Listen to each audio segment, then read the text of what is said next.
to go through this live action adaptation and to make sure its film is authentic and also fit with the times. And also if you guys could address maybe the colorism aspect that people have been talking about too.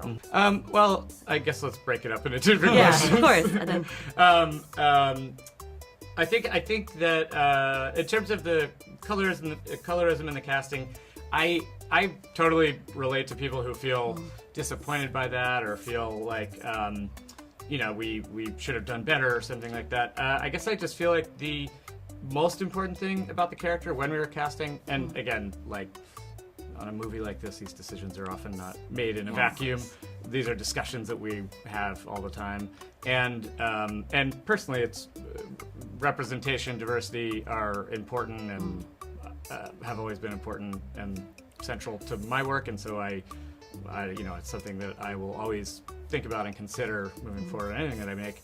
But I think that ultimately the decision we made was, or the thing that really seemed like the most important thing with casting young actresses like this, is that they feel like sisters.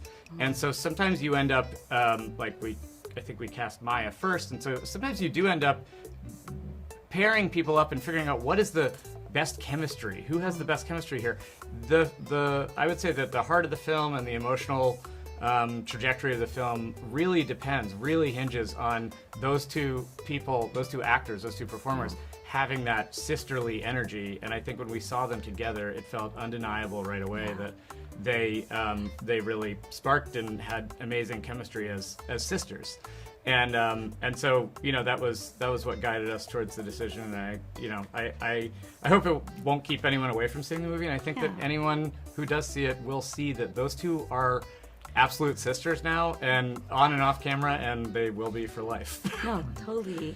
And like there was so much stuff where I was like, they're doing such sisterly stuff right now, like fencing with their slippers or whatever, and we're shooting a scene over here, and I was like, oh, turn the cameras, please. This is so sweet. So that was the guide. Hey, I changed my mind. What's that? I like you as a mom too.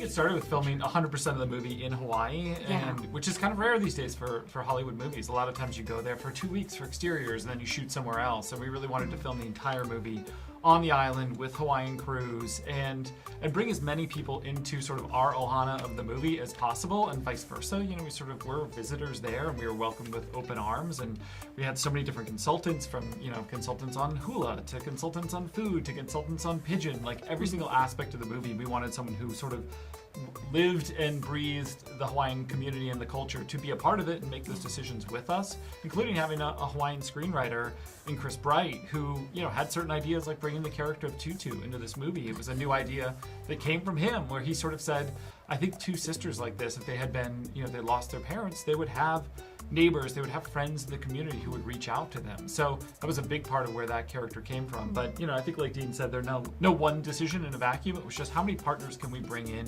to this film to make it as authentically as possible. I also think that when you're telling a story set in a place like Hawaii, where there is such a rich cultural history and there's so many themes and ideas within that culture that are so ingrained and dovetail beautifully with the story of the film, you're doing a real disservice if you don't do the work and really try to research it and make it feel portrayed in an authentic way that feels real to the character, the lived reality of characters like the Pelikai sisters.